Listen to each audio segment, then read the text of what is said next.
Hi friends, welcome to Kerala recipe. நாம் இன்றைக்கி ரொம்ப ஈஸியான கோட்டயம் ஸ்டைல் மீன் குழம்பு பார்க்க போகிறோம். இந்த சேனல் பிடிச்சிருந்தா சப்ஸ்கிரைப் பண்ணுங்கள், பக்கத்தில் இருக்கிற பெல் பட்டனையும் கிளிக் பண்ணிக்கோங்க, அப்படியே ஆல் ஆப்ஷனையும் கிளிக் பண்ணிக்கோங்க. வாங்க வீடியோக்கு போகலாம். அதற்கு ஒரு பாத்திரத்தில் 2.5 டீஸ்பூன் காஷ்மீரி மிளகாத்தூள், 1/2 டீஸ்பூன் மஞ்சத்தூள் சேர்த்து ட்ரை ரோஸ்ட் பண்ணிக்கிடலாம். தண்ணி எதுவும் சேர்க்க வேண்டாம், அடுப்பை சிம்மிலே வச்சுக்கிடலாம். மசாலா ஸ்மெல் நல்லா போனதும் அதை தனியாக ஒரு பாத்திரத்தில் வச்சுக்கிடலாம். கொஞ்சமாக தண்ணி ஊற்றி அதை கலந்து வச்சுக்கிடலாம். இனி குழம்பு பண்ண ஆரம்பிச்சிடலாம்.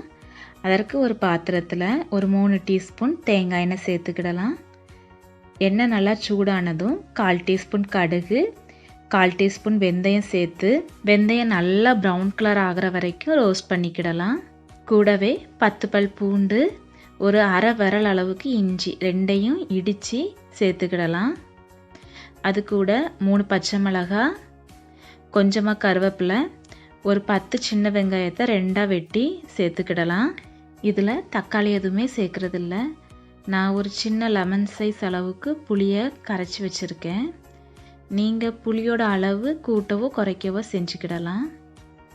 வெங்காயம் நல்லா வதங்கிருச்சு. இனி கலந்து வச்சுருக்கிற மசாலையை சேர்த்துக்கிடலாம்.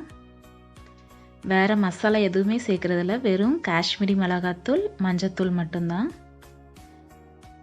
புளி கரைசலையும் சேர்த்துக்கிடுறேன். குழம்புக்கு தேவையான தண்ணியும் சேர்த்துக்கிடலாம். தண்ணி அளவு கொஞ்சமாக சேர்த்துக்கோங்க.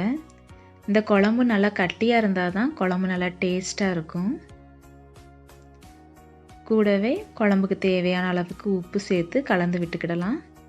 உப்பு காரம் எல்லாம் இந்த நேரத்தில் செக் பண்ணிக்கோங்க.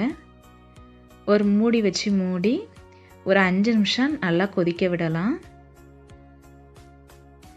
நல்லா கொதித்ததும் நாம் வெட்டி வச்சுருக்கிற மீன் துண்டுகளை சேர்த்துக்கிடலாம். நான் 1/2 கிலோ மீன் எடுத்திருக்கேன். எந்த வகையான மீன்னாலே எடுத்துக்கிடலாம். இந்த குழம்பு இந்த அளவில் 4 பேர் சாப்பிடலாம்.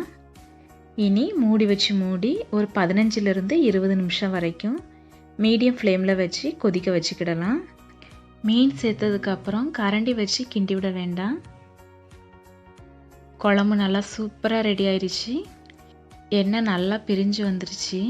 இந்த குழம்புல ஒரு டிஸ்அட்வான்டேஜ் என்னென்னா, எனக்கு தோணுன விஷயம், ஒரு 95% பெண்களுக்கு ஒரு மீன் குழம்பு வச்சா ஓகே, ஒரு 2 நேரத்துக்கு சமாளிச்சுக்கலாம் அப்படின்னு தோணும்.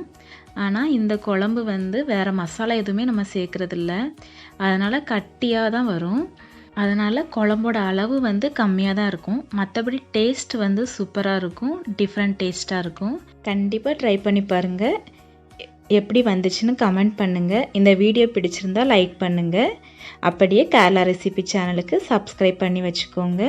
பக்கத்தில் இருக்கிற பெல் ஐக்கானையும் கிளிக் பண்ணி ஆல் பட்டனையும் கிளிக் பண்ணுங்கள். தேங்க்யூ.